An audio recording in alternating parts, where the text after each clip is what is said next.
I just want to introduce a good friend of mine, one of my best buddies. His name, he actually has the same name as me, so I'm Pastor Mark, he's Pastor Mark as well. And I got to know Mark at Valley Community Baptist Church. I came here in 2002, so 20 years ago. And Mark was the high school youth director pastor. I was the middle school youth director pastor. We moved here, just Janet and I, just sort of starting out. I think we had been married for a year, starting out life together, starting out ministry together. We didn't have a place to live for the first month, so he said, "Come live with us." So we lived with them for a month when we first came here, so we got to know each other real well. We also shared an office together for the first year, maybe 2 years. Yeah. So we got to hear each other talking on the phones, smell each other, living life together, all that stuff that happens, I mean, it was tight. And we also got to do a lot of ministry together, got to see a lot of kids come to Jesus together.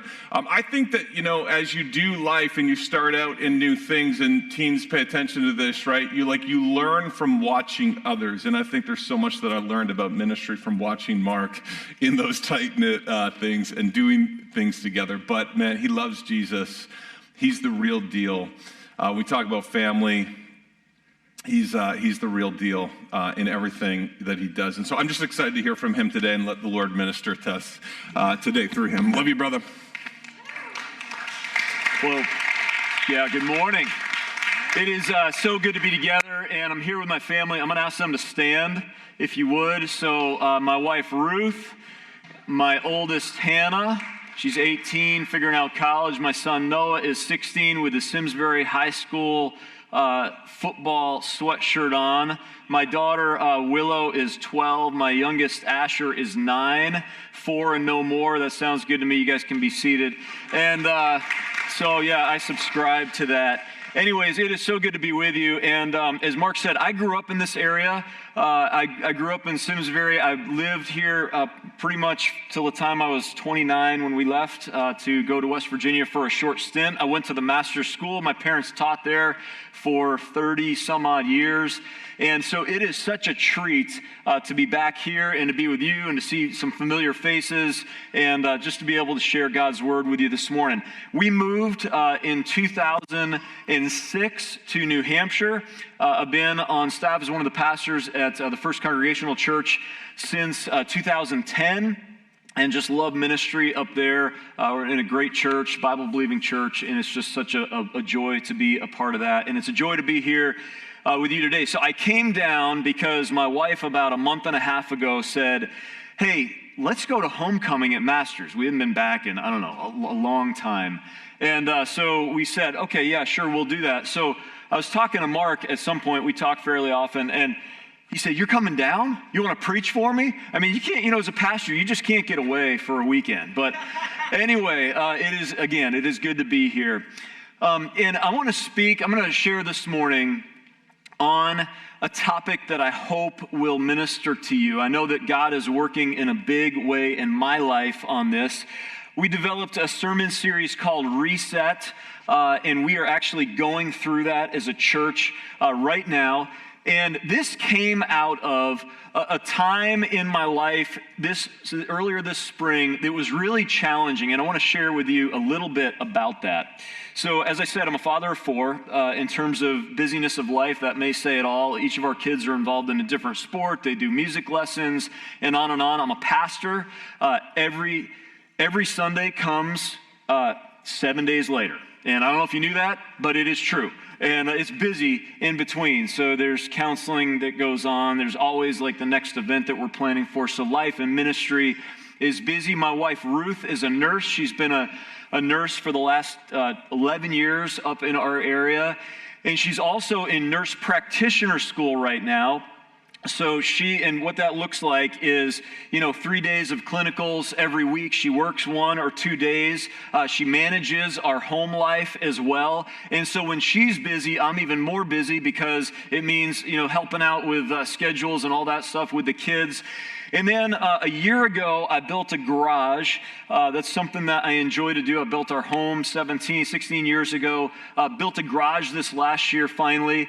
And So that was something that didn't get finished last year, needed to site it this year, so I've been working on siting it. So all this stuff's going on, working on site of it, and then in the spring, we were planning 2 big trips for the summer. One was a trip to Bolivia. We were taking 13 people from our church to Bolivia for just an incredible opportunity to serve the Lord there.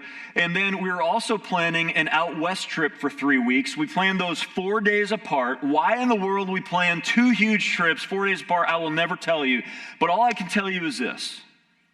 In the middle of my spring, there was no rest. There was no margin.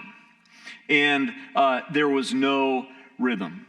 And at some point in this spring, I said to myself, man, I need a reset. I need a reset in my life. And I don't know if anybody can relate to that. Life is busy. Life is full. And I know especially, I grew up in Connecticut. I understand this culture. I know the way that you guys live. And so this morning, the name of this sermon is Frenzy. And my prayer is that God will minister to you in it and through it. It's been something that God's been convicting me of in a big way. So I was doing some research for this message, and I was reading a Forbes magazine, and I came across this article that describes, I think, what we're talking about today as we talk about frenzy. And the term that they used was hurry sickness. Has anybody heard that term before, hurry sickness? Let me describe to you what hurry sickness is. Hurry sickness is the continuous struggle in the unrelenting attempt to accomplish and achieve more and more things or participate in more and more events in less and less time. Does that describe anybody here? If you don't put your hand up, you need to put it up, okay? Because I know the way that y'all live, all right? I know the way that I live. This is a close kin to FOMO, right? The fear of missing out. And our culture says you need to be involved in everything. And your kids need to be involved in everything. And you need to make sure that you are caught up on every text, every email, that all your social media stuff, you're caught up on that you're putting out your posts and on and on and on. And if you're a student, by all means, make sure not to give up your streak, right, on whatever app that you use, especially Snapchat. We are bombarded by the way that culture tells us to lead our lives. And we have notifications always going off, whether it's to get up, whether it's to pick up, whether it's to see what up. We are constantly bombarded. We are constantly encouraged to keep up with what culture says is normal. This Forbes magazine article went on to say that, a lot of times as we're doing these things, as we're accomplishing our checklist, as we're, doing things that just whatever it may be, the next event, we get these dopamine hits, right? We get that happy joy sensation in our minds, these dopamine hits that take place. And that's true to a point. It's true until we get to the point of overload, until we get to the point of too much. And at that point in our lives, that hormone that's produced in our brains, instead of being dopamine, which brings us happy thoughts, is cortisol, which actually is a stress hormone. And what doctors have found is that over time, if we have too much cortisol in our system, that leads to depression. And so when you see the rates of depression rising like crazy in our country, and you look at the way that we are living in our lives, you kind of have to say, I wonder, is there a connection? Is there a connection? The hurry sickness of our lives, it's not just damaging our bodies, it's damaging our souls. And Jesus has another way. And we're going to talk about that this morning. So we're going to look at a passage that is incredibly familiar. It's one that you're probably very aware of. If you have your Bibles, I would encourage you to turn to Matthew 28.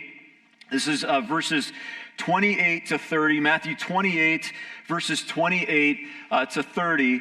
And I'm going to read this first from the NIV, and then I'm going to read it from Eugene Peterson's paraphrase, The Message.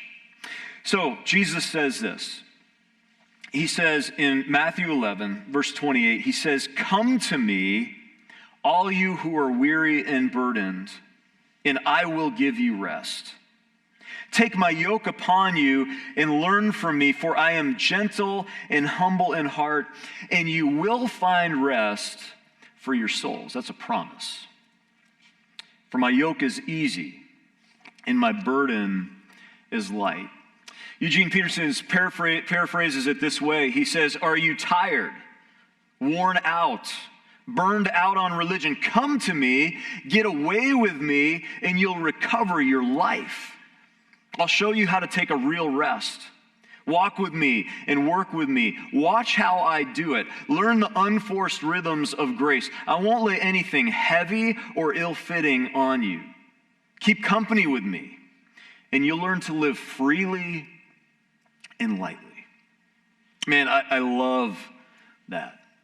And for the next couple of minutes, I want to just draw out two statements in this passage in Matthew 11. The first is this: it's "come to me."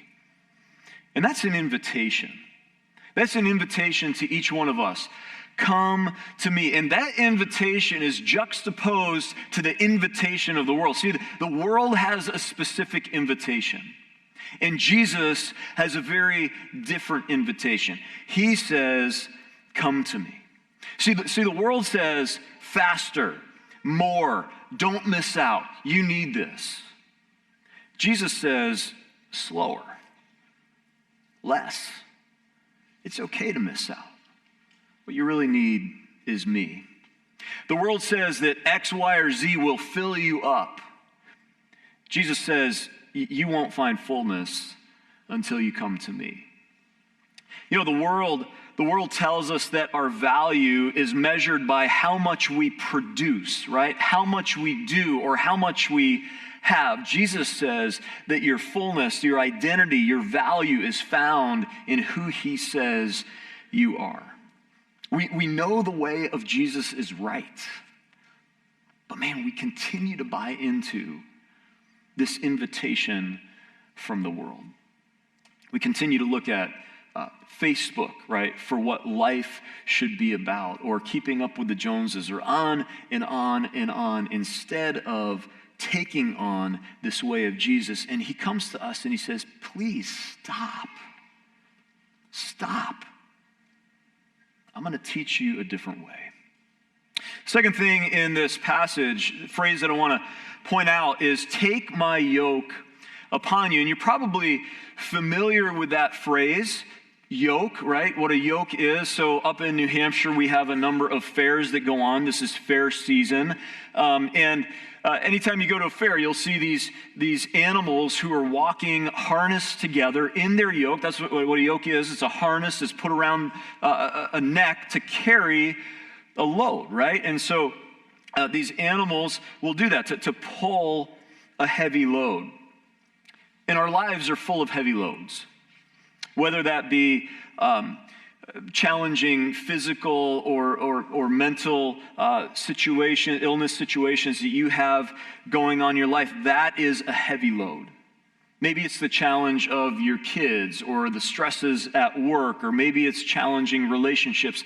We all have heavy loads. And the way that I used to understand this passage was Jesus saying, look, come to me, you're going to be in a yoke here, I'm going to be in a yoke over here, and let me do the heavy lifting. Let me pull the yoke for you. Let me pull that heavy weight for you. And that's true. We need to come to Jesus. We need to allow him into the yoke with us, the burden with us, so that the load can be lightened.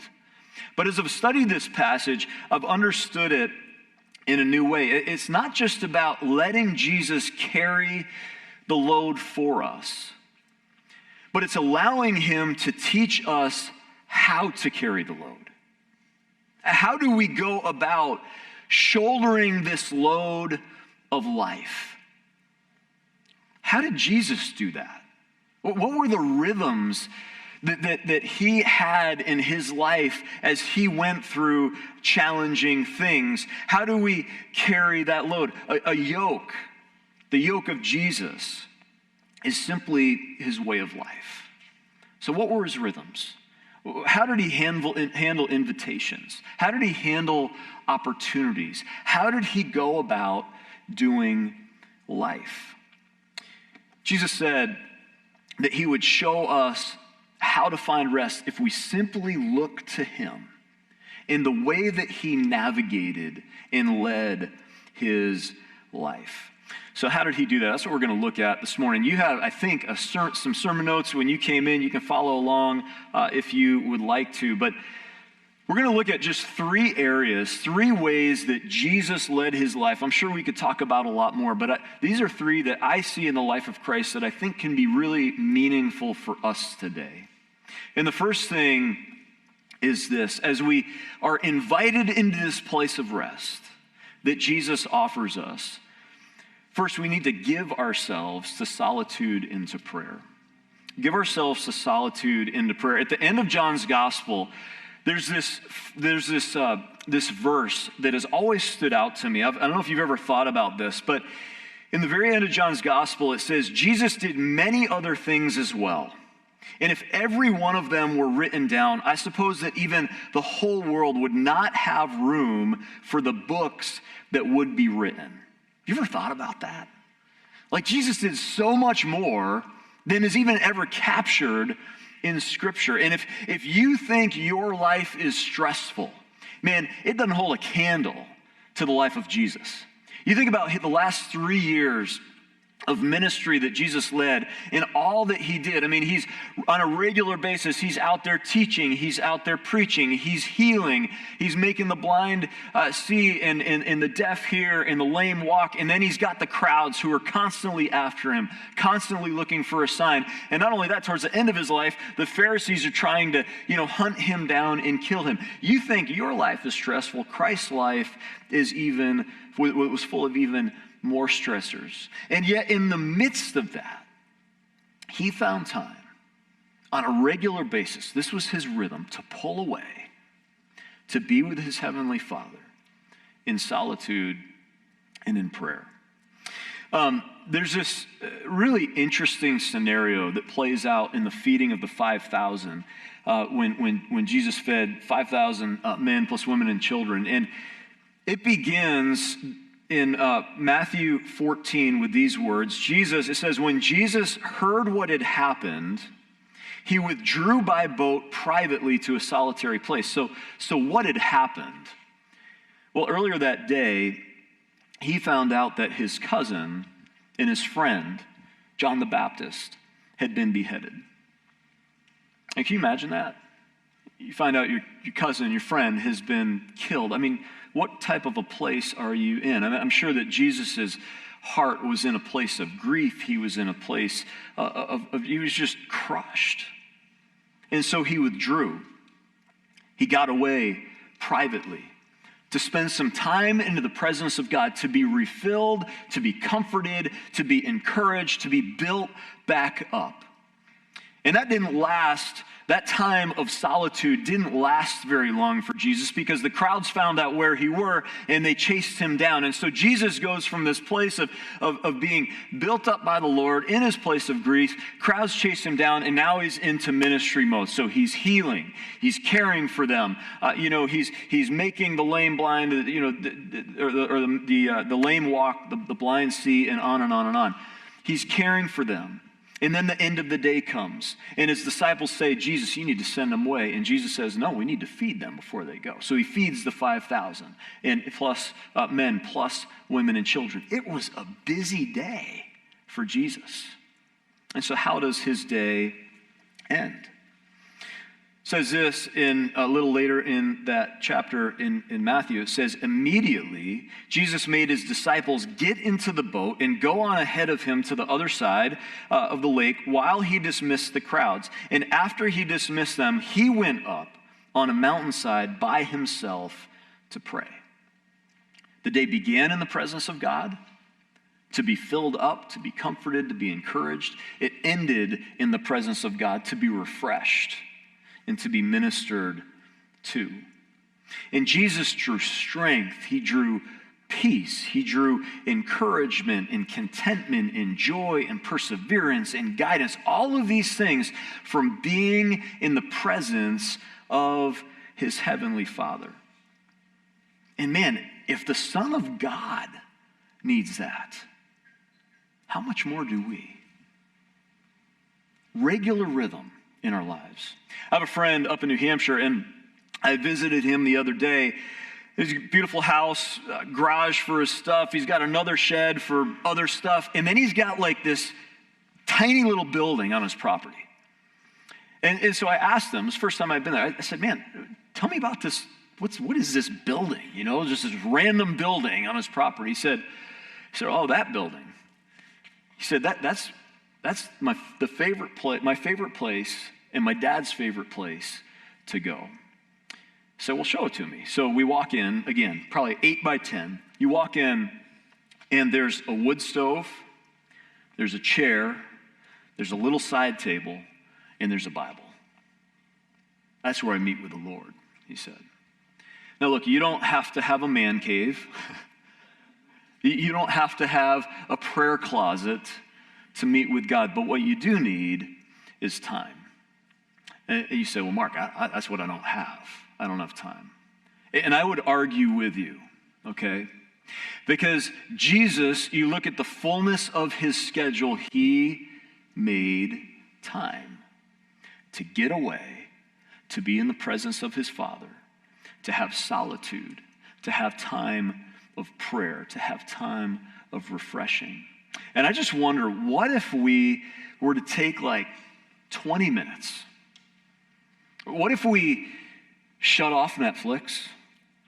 What if we didn't scroll through Facebook? And what if we just took 20 minutes a day to get in the presence of God on a regular basis, to be filled up? How much different, how much more restful our lives would be in this place of frenzy.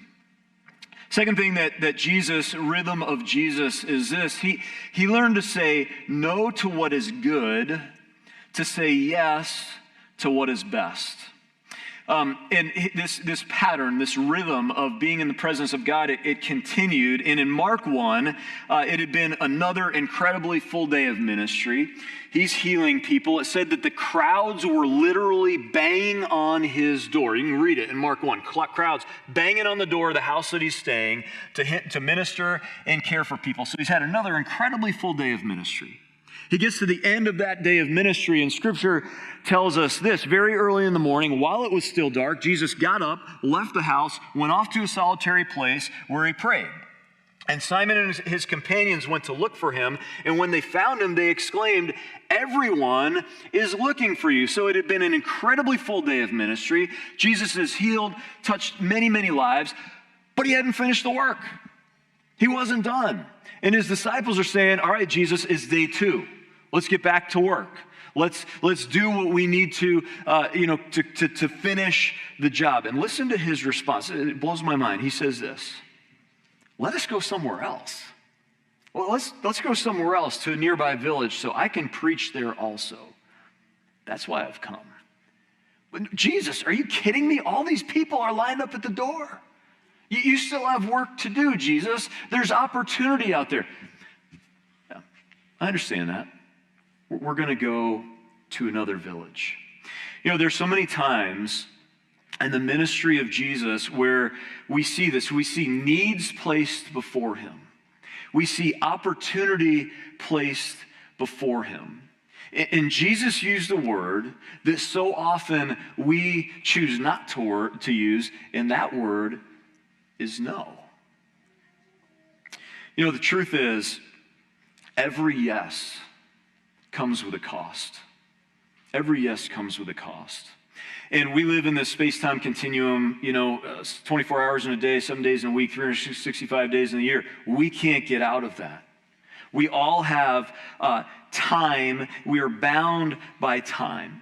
And so when we say yes to something, it means that we say no to something else. Something else in our lives will take a hit. It could be our family. It could be an opportunity to serve. It could be an opportunity to worship. It could be our sanity. It could be intimacy in a relationship with God or with a spouse. It could simply be internal rest and peace. But when we say yes, there's always a cost. Jesus was willing to say no. He was willing to say no. He said no to the crowds who were banging on his door. He said no to the people that he was healing with the 5,000 so that his disciples could get away. He said no when Mary and Martha said, Jesus, we need you to heal Lazarus now. He said no. He said, I'm going to wait so that God's glory will be revealed. Jesus was willing to say no. And he didn't say no simply for the sake of saying no. He said no for a better yes. And I just wonder, what would happen if we followed the pattern of Jesus? What would happen if in our lives, when an opportunity was presented to us, when there was an opportunity to do something and needed to be met or whatever, and instead of just jumping at it, we said, Lord, what do you want me to do in this situation? What is the best yes, God, that you would have for me? What is the yes to another project or maybe a second job? What does that cost? Maybe it's, reduced family time or limited rest. What does the yes to another travel team for our kids mean? What cost is going to come with that? Maybe it would be the cost of more frenzy in our lives. Maybe it would be the cost of serving in your church family. What would the cost of another toy be? And I'm not talking about the financial cost, because every camper or boat or motorcycle or whatever has a cost. But I'm talking about the cost that comes with justifying the fact that we've bought that thing. Because there's always a cost, right? There's a cost of time. What is that cost going to be? Every yes has a cost to our sanity, a cost to our rest, a cost to our ability to worship, a cost at times to relationships, a cost to serving, a cost to worship. What cost does our yes say? Jesus was willing to say no for the sake of saying a better yes. The third thing that we see in the life of Jesus that I think is so good is just this idea of practicing Sabbath keeping.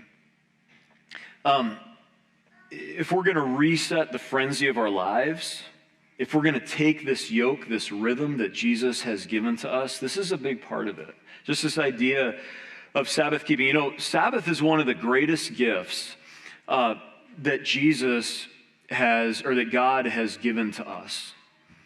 Not the greatest gift, but it is one of the greatest gifts. It's something that God, from the beginning of time, he set in motion, that we would work 6 days, that we would rest one. That's what he did in creation, and that's the commandment that he gave to the Israelites when they were coming out of Egypt. Think about this. So Israelites have been in slavery for 400 years. 24/7, 365 days a year. They are working for 400 years. And finally, God comes to them and he says this. Through Moses, he says, remember the Sabbath day by keeping it holy. 6 days you should labor and do all of your work. But the seventh day is a Sabbath to the Lord your God. And on it, you shall not do any work. And I imagine this cheer going up from the crowd. Yes. We don't have to work. We don't have to grind it out anymore. And Jesus, along with his disciples, he practiced Sabbath. As a Jewish man, he would have, on Friday evening, he would have begun his Sabbath all the way through Saturday evening, and it would have been a time of rest and refreshment and being in the presence of God and being around people that filled him up. Right? And Jesus wasn't legalistic in keeping Sabbath. We know that. There were times that he healed on the Sabbath and he got called out for it. There were times that he picked grain on the Sabbath and he got called out for it. But Jesus practiced this rhythm, right? He wasn't legalistic about it, but he held on to that rhythm because it was a rhythm that brought rest into his soul and into his life. And about the Sabbath, Jesus went on to say this. He said, the Sabbath was made for man, not man for the Sabbath. And that's a beautiful passage. But I think the challenge with that is that it can be so easy to justify not keeping the Sabbath at all. We can say, you know what, the Sabbath was made for me. So I can basically do with it what we want. And that's missing the heart of God in what Jesus is saying. And I want to just tell you, that's how I lived for a long time. So it was pretty much work, ministry, 5, 6 and a half, whatever days a week. If I got a day off in the week, it was usually spent on my garage, and then I'd have church, and then Sunday afternoon rolled around, and I'm like, I'm going to finish the project that I didn't finish from Saturday. And I got to the point in my life where that was all it was just work, and more work, and production, and producing, and Jesus has really been convicting me about this. To say you need to pull away, and you need to learn what Sabbath is in your life. Sabbath is ultimately about recognizing that we are finite. We are not God. We have limits. And it's also an opportunity to learn to trust. To learn to trust that in the course of 6 days, okay, God's given us that time to produce and to make money. And we can then take a day of rest and trust that God's going to provide for us when we rest. We can trust that we're going to be able to get enough done in 6 days that we can take that 7th day off to rest, to be in His presence, and to be filled up. And for some of us, that's a challenge, learning to trust God in that. So what might Sabbath look like? I think the reality is it's going to look somewhat different for every single one of us because we're all wired differently. But I think it's going to include four rhythms. Pete Scazzaro, in his book, Emotionally Healthy Spirituality, describes these 4 principles of Sabbath. First, he says, we learn to stop. We stop doing the things that have to get done. The work, the projects, the bill paying, on and on, the stuff that has to get done, we stop. And then we rest. We literally take a rest. I was talking to Mark earlier this morning, and he said, 10:45 is kind of a tough time to have service. I'm like, you know what? That's a beautiful time to have service. Because you can sleep in, man. Sunday mornings, you guys can sleep in. You can rest. And there's a blessing to rest. Maybe take a nap in the afternoon. And then we learn to delight. We learn to delight. The idea of finding out, whatever you delight in. Maybe that's taking a walk around a reservoir, or going out and taking a drive and looking at the fall colors this afternoon, or, going having a great meal. Whatever it is that you wrap yourself up by a blanket at your fireplace at home and read a book. Whatever delighting is for you, we learn to delight. And then we learn to contemplate. And contemplate is just another word for worship.